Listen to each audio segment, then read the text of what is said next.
Bueno, estamos de vuelta, profesor, entramos en materia. Ya hemos visto que este proceso ha sido algo accidentado, pero entonces, después de que participaron las distintas organizaciones, después de que todo el mundo se sentía algo satisfecho de haber cumplido, ¿no? Cumplimos con la patria, pero resulta ser que venía lo mejor, que era la facultad de la Asamblea de recortar, incluir, sazonar, adobar, sancochar Asesorarse. y presentar modificaciones. Entonces, estas modificaciones, artículo por artículo, unas sí y otras no, fueron generando toda clase de comentarios. Pudiéramos agarrar de forma aleatoria, quizás empezando por las garantías constitucionales, Sí. qué cosas hay que prestar atención. Vamos a darle al país algunos ejemplos, pero antes de entrar en esos ejemplos yo quisiera señalar algo. Mire, la norma constitucional, hay consenso en que es la norma fundamental. Algunos la llaman la pantonorma, otros la meganorma, otros normas de normas. Pero cuando usted redacta la norma constitucional, el que cree que es igual que redactar una norma de contenido legal, es decir, propia de una ley, está equivocado.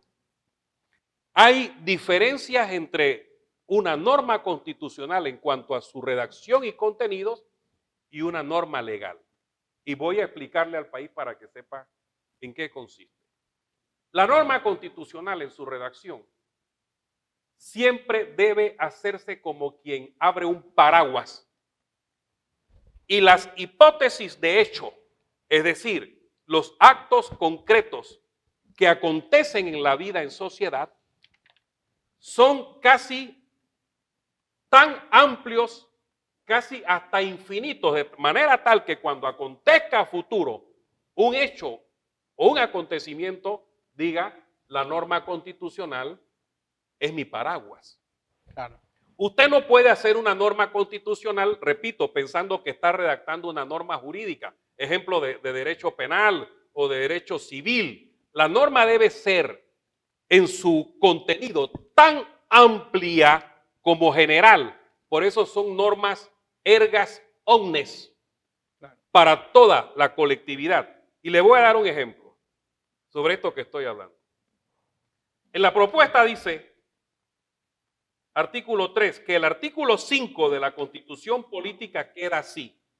El territorio del Estado panameño se divide políticamente en provincias y comarcas, las cuales podrán estar divididas en distritos y los distritos en corregimiento.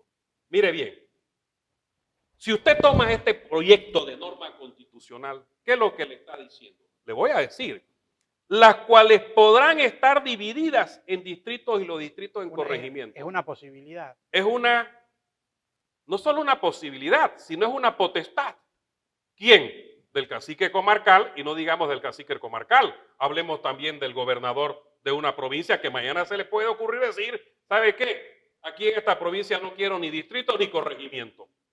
La norma no puede redactarse a nivel constitucional en función de posibilidad, como usted lo ha dicho, Tiene que o de haber opciones. certeza. Tiene que haber certeza. Tiene que haber determinación concreta y específica de qué es lo que se persigue. Mire, a diferencia del artículo 5 de la Constitución actual, el territorio del Estado panameño se divide políticamente en provincias. Esta a su vez en distrito y los distritos en corregimiento. Si usted advierte la redacción de la norma constitucional, es categórica, es imperativa, no deja margen a la posibilidad de que puedan surgir situaciones no cubiertas o no determinadas por la redacción constitucional. Y me permito señalarle otro aspecto. Artículo 7, que pretende reformar el 30 de la Constitución. Dice, no hay pena de muerte, estamos de acuerdo. Panamá además es signataria de una serie de convenciones y protocolos sobre este particular. Dice, tampoco de expatriación ni de confiscación de bienes. Eso está muy bien, pero dice, de bienes patrimoniales. ¿Usted tiene idea de lo que están diciendo los que redactaron esta norma? Mire, el concepto de bienes es tan amplio que la pregunta que surge es, ¿y por qué lo constriñeron a patrimoniales? Claro, porque el proceso de confiscación tiene un alcance muy particular. Muy particular, obviamente. Pero si usted me dice a mí de bienes patrimoniales, ¿qué es patrimonial? Yo puedo como abogado decirle al país qué se entiende por patrimonio. El conjunto de bienes, muebles, inmuebles, semovientes, acciones, títulos, valores, etcétera, etcétera, del cual usted es un titular. Pero el artículo 30 de la Constitución actual dice, no hay pena de muerte, de expatriación ni de confiscación de bienes. Lo dejó allí. Claro. Acá nos vamos a una redacción, repito, ambigua, y dice, tales como el patrimonio familiar tributario o la vivienda principal reconocido por la autoridad competente en materia fiscal. ¿Sabe algo? Esa disposición o proyecto se resolvía en una sola expresión. La Constitución prohijando una norma.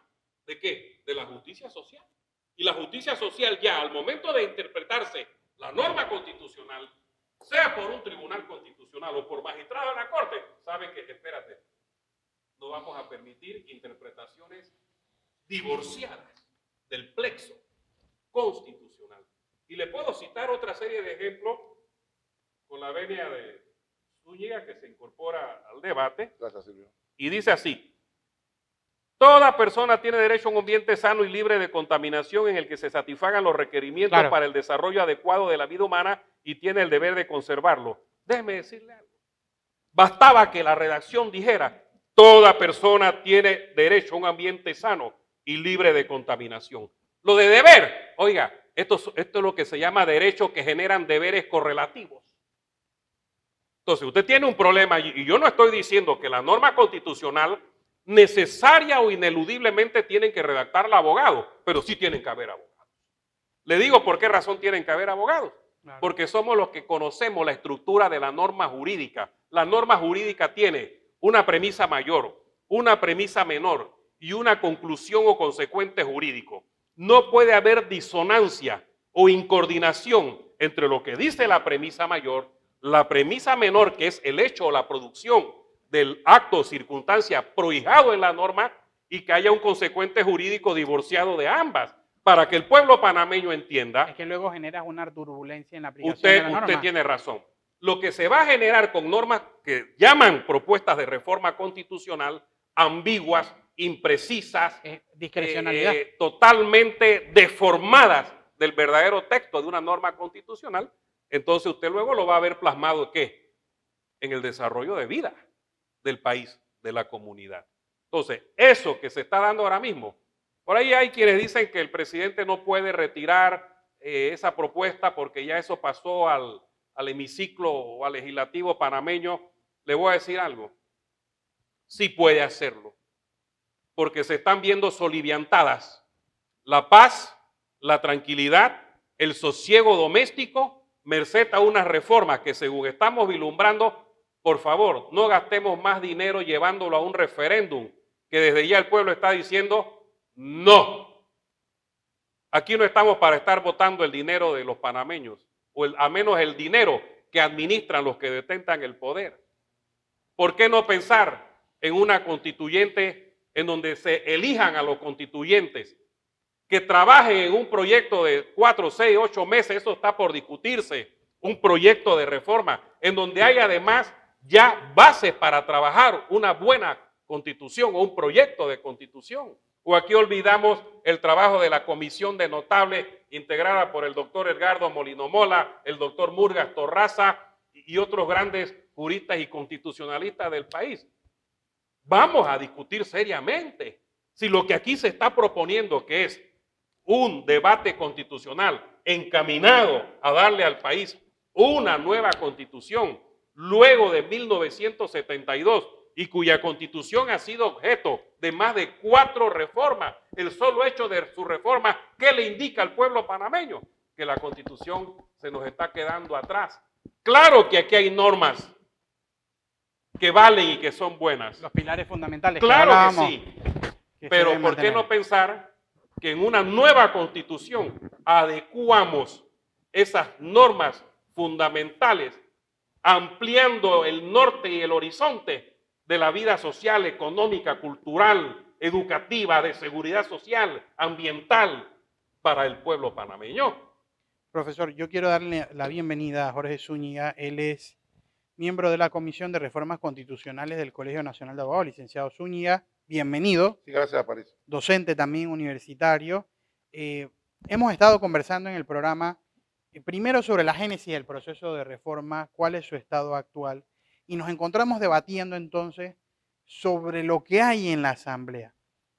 A simple vista, ¿cuál es su opinión sobre por qué estos cambios o cuál sería el diagnóstico de estos cambios adicionales que están generando debate, que a pesar de ya estar aprobados, de habérsele dado tercer debate, siguen generando un resquemor en la sociedad? Hoy día nos encontramos con grupos que han reiterado una oposición, a pesar inclusive de que algunos de esos grupos fueron creadores de estas reformas o que en un momento determinado participaron del proceso de consulta.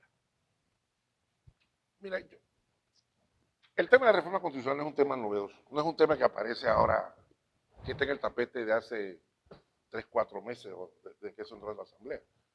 Yo, de que tengo uso de razón, como hombre, el tema de la reforma constitucional es un tema que ha ido prácticamente de manos a la evolución del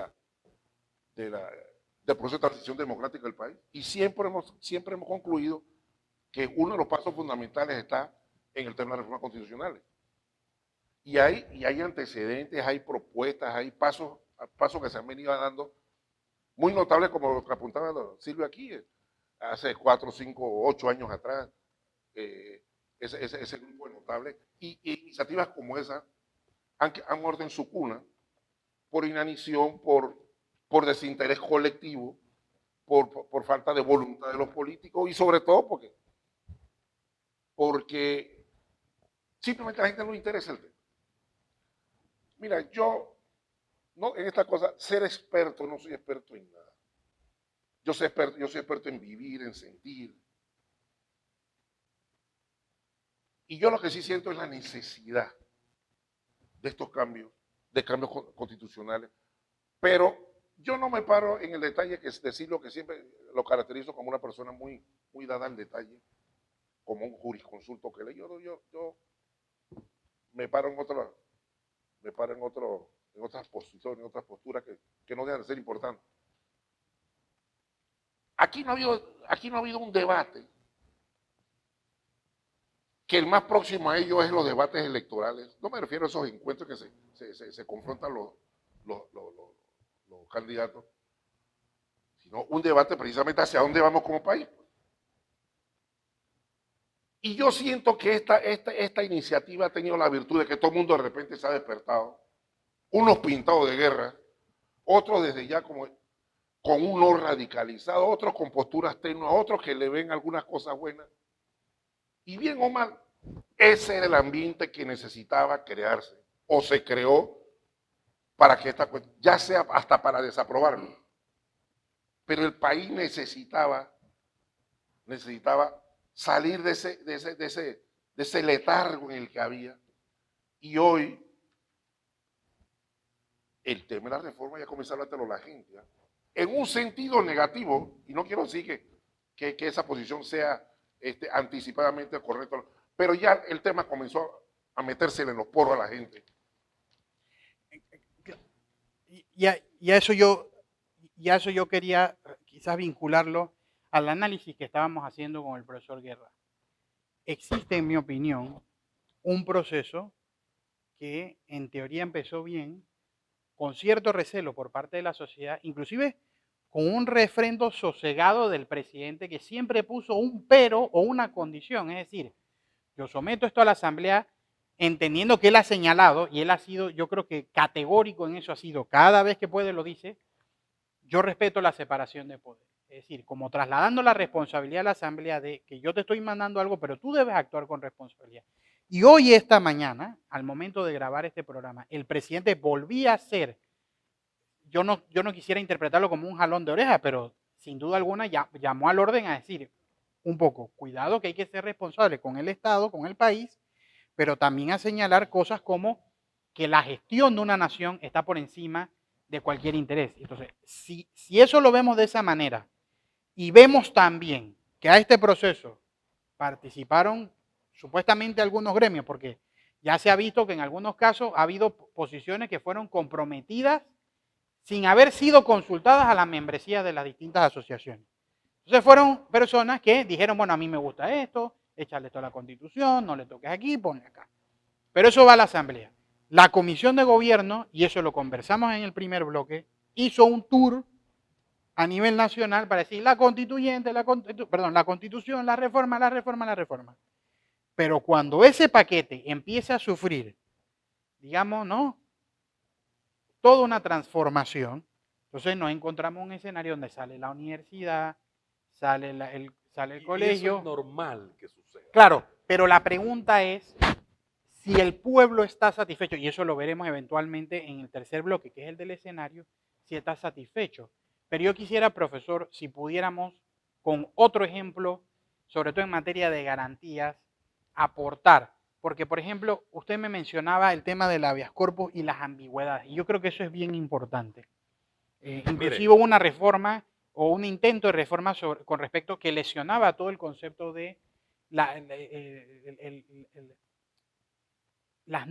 incorporación de las normas internacionales dentro del concepto de la convencionalidad. Es decir, después que tenemos fallos inclusive que resaltan, remarcan la aplicación de instrumentos en protección de derechos humanos, después de que hoy día todos los fiscales cuando van a aplicar medidas de protección incorporan la Convención sobre protección, erradicación y de formas de discriminación y violencia contra la mujer, mejor conocida como la Convención Belén do Pará.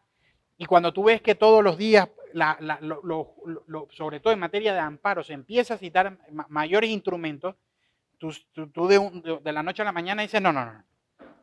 Nosotros mejor que el Brexit, ¿no? Te voy a contar. Mire, ahora en el paquete que la Asamblea dice que esto es lo que es el proyecto y que lo define como acto constitucional número 1 del 2019, se dio a conocer hace unos días que el artículo 4 de la Constitución, que dice Panamá acata las normas del derecho internacional. Preste atención. La reforma que se le pretendía hacer y que, bueno, repito, al parecer se excluyó porque no está aquí en esta propuesta, era que Panamá acata las normas del derecho internacional, pero que se reconocía el predominio del derecho nacional. Yo no sé quién fue el autor de esa descabellada idea. Y le voy a decir por qué. Porque esta cuestión que se llama el monismo y el dualismo en el derecho internacional obedece a dos cláusulas constitucionales. La primera es la llamada cláusula rebus sic stantibus. Correcto. Que literalmente significa dándose o produciéndose un cambio en las circunstancias. Antes de las reformas de 1983, Panamá consagraba la cláusula rebus sic stantibus que decía, Panamá acata las normas del derecho internacional que no lesionen el interés nacional. Esa era la cláusula rebus sic stantibus. Los que redactaron el proyecto de reforma que se aprobó en el 83 cambiaron la cláusula por una distinta, que es la llamada cláusula pacta servanda sum, que quiere decir Panamá acata las normas del derecho internacional en el sentido de que lo pactado obliga. Lo pactado obliga, lo acordado obliga. Y Panamá ya no podía excepcionar o no puede, conforme al artículo 5, excepcionar. Oye, espérate, eso me está lastimando aquí, tenemos ciertas situaciones concretas, de manera que yo voy a defender el orden público panameño frente a aquello. Pero ¿por qué la norma actualmente aparece Panamá acata las normas del derecho internacional?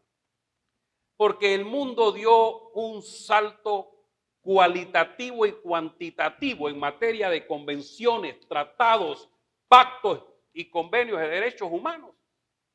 Eso de que la reforma que se quería introducir, para que usted vea lo descabellado que fue, que Panamá le daba preeminencia o dominio al derecho nacional sobre el internacional.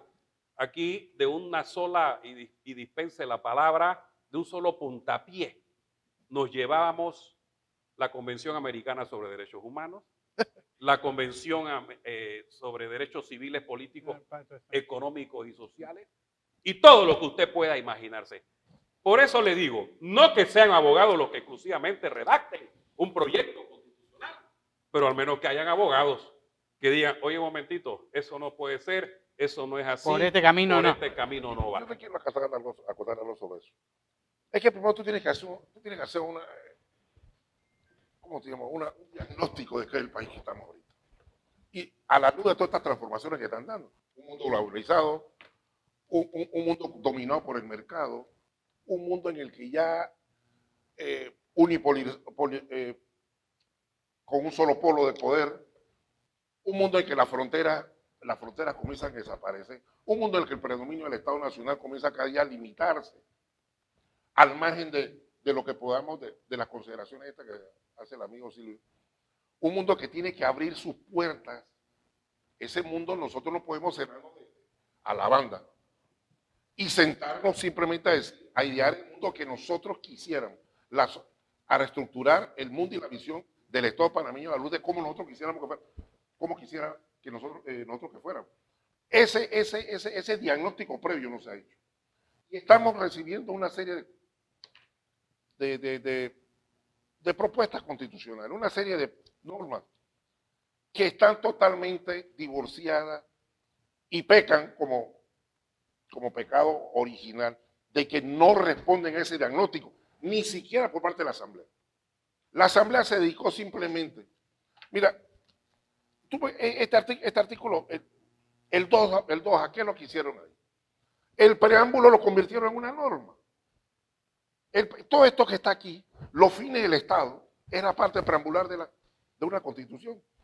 Define los fines, y aquí lo pusimos como un artículo adicional y metimos un poco de temas allí adicionales, en las cuales, miren, metimos que el tema de concertación nacional es un fin del Estado, falso. Bueno, yo creo que en ese tema de que la concertación quería ser incluida dentro de la Constitución, me parecía a todas luces algo excesivo y descabellado. Primero porque la Constitución tiene claramente definida cuáles son los órganos del Estado. Una cosa es la concertación. Y la concertación creada mediante ley es un organismo de consulta, un organismo de propuesta, pero de allí de otorgarle, inclusive lo que hablábamos en el primer bloque, como si fueran constituyentes eternos. Entonces el que detente la silla es un ciudadano de carácter con rango constitucional. Una cosa es la consideración con mayúscula y una es con minúscula. Yo estoy hablando de la consideración con minúscula. Que es que la Constitución tiene que crearte mecanismos novedosos de concertación nacional. Bueno, esa es otra cosa. Por eso es que te hablo de la concertación con minúscula. La concertación como... Bueno, pero es que tu comentario me lleva, sin lugar a dudas, a entrar al paso, porque no podemos dejar de manifestar, y esa es una disconformidad quizás como ciudadano, y no sé si ustedes coincidirán conmigo, pero la concertación me parece un mecanismo excelente siempre y cuando funcione de forma adecuada. Sí, pero de allí a dotarlo de un rango constitucional y a que el que detenta esa silla, claro, ¿qué más le vamos a dar? O sea, hay un jurista alemán que cada rato lo viven condecorando en Europa, pero es por los aportes que ha hecho a la democracia, Jürgen Habermas. Habermas yo creo que da en el punto cuando dice consulta. Una pregunta, ¿la concertación nacional o la mesa esta, usted cuándo lo consultaron? Cuando digo usted cuándo lo consultaron, me refiero como sociedad, ¿cuándo fuimos consultados? Es que esa es la concertación con mayúscula. ¿Ah? Entonces, mire bien los desajustes o desafueros de este proyecto. Recordarán, amigos, que les hablé de que el artículo 5, la redacción, escuche esto, don Zúñiga, el territorio del Estado panameño se divide políticamente en provincias y comarcas, las cuales podrán estar divididas, es decir, como señalamos ya, lo deja a nivel de potestad o de posibilidad. Pero más adelante, en este mismo proyecto, le aparecen normas propuestas, como es el título 8 de régimen municipal, provincial y comarcal. Entonces, ¿en qué quedamos? Podrán, y más adelante les digo, esto es lo que es. Entonces, esos son los contrasentidos, lo que llamaría Norberto Bobbio en Italia, las antinomias. Las antinomias, yo me atrevería a añadir una palabra. ¿Cuál es la filosofía, don Zúñiga, de este proyecto? O sea, hacia dónde realmente queremos enrumbar a la sociedad, al Estado, el tipo o la clase de gobierno. ¿Cuáles son los fines o los propósitos perseguidos para el bien Claro, común y colectivo del la pueblo modernización panameño? del Estado panameño como Entonces, no tal. tenemos nada de eso. Y eso es lo que conlleva a que el pueblo panameño, sobre todo lo de siempre, los estudiantes salen a la calle. Y decimos, pero ¿por qué tienen que hacer esto o aquello? Y no los estoy justificando. Pero usted no puede contener la rebeldía nata de una juventud que tal vez no se conozca la propuesta de reforma constitucional, pero dice, ¿sabe qué? Hago uso de un derecho porque la verdad que a mí nunca se me consultó nada sobre esto. Pero además no desatienda. Y lo que he podido ver no me gusta. Pero es que ¿Usted ya está vamos, entendido? es que ya vamos, ya vamos. ¿Por qué la Asamblea de repente resulta ser idónea y jurídicamente legitimada para desarrollar todo este proceso? Porque supuestamente representan los circuitos y supuestamente la estructura de participación ciudadana y hay toda una estructura y todo esto supuesto de contactos de los honorables con la comunidad, con sus problemas, etcétera, etcétera. Ese es el cuento. Eso es cuento. O sea, entonces, el gran... Mire, yo siempre pongo un ejemplo de algo que es repetitivo sobre el tema. Y es lo que no aparece en el debate. ¿Dónde está el poder para imponerse una constitución? Para que el Estado, para que el pueblo, la nación, se imponga una constitución. ¿Dónde está alojado ese poder? No creo que sea en la calle, Silvio. Obviamente que no. No puede ser, fíjate tú, está para los tiempos de los militares aquí, yo eso lo he dicho varias veces, aquí en este lugar se reunía la comisión. Y la comisión cuando redactó su texto, la preocupación del que estaba empujando ese proyecto que era Paredes, le importaba una sola cosa, era que Arnulfo Arias firmara esa. Y en efecto lo logró. Cuando eso se consiguió y salen los dos ciudadanos estos estrechándose la mano, se estrecharon la mano los dos líderes, los dos personajes con el liderazgo suficiente para comprometer al gobierno con sus fusiles y un sector poderoso de la economía nacional y todo el sector de la oposición política del país, el Estado, el doctor Arias, con un poderoso sector de la economía nacional. Y todo el mundo, porque nosotros también salimos, usted veía partidos disímiles, adversarios, vendiendo el proyecto de oposición. Entonces, la pregunta es esa. Consenso. El poder, los consensos. Y un comentario adicional, el último. En un país que ahorita mismo tiene a sus grupos económicos, a sus representativos del capital, de la economía nacional, huyendo para no salir en Panama Papers, huyendo para no aparecer en FCC. Ese componente social, mientras no esté consolidado, es el que puede. Y estoy diciendo una cosa que puedo recibir 1000 quejas, pero es el que tú no ves en el escenario y es la ficha fundamental para que este proceso de reformas constitucionales vaya a feliz término. Yo hasta ahora, y el problema de la Asamblea es uno, que con esto termino, la descalificación personal de sus miembros. No es que la Asamblea está descalificada como tal, es la descalificación académica, hasta moral, de muchos de sus miembros, y que no hacen el menor esfuerzo para evitar y romper esa imagen negativa. Entonces la gente no va a entrar a examinar esto, ni los detalles muy precisos que hace Silvio y que harán otra gente. La gente es ver quiénes son los que están allí. Y eso, cuando esa es la perspectiva de análisis de la gente, hermano, en estos momentos no se aprueba nada en este país. Mire. Yo quiero pedirles algo. Vamos al tercer bloque para desarrollar las conclusiones. Por eso, cuando me decías un comentario adicional, es que ibas a tener más oportunidad. Pero lo que pasa es que el profesor Zúñiga es primera vez que viene al programa, pero esperemos que venga. Pero claro, usted es uno de los que siempre ve y comenta el programa, pero vamos al tercer bloque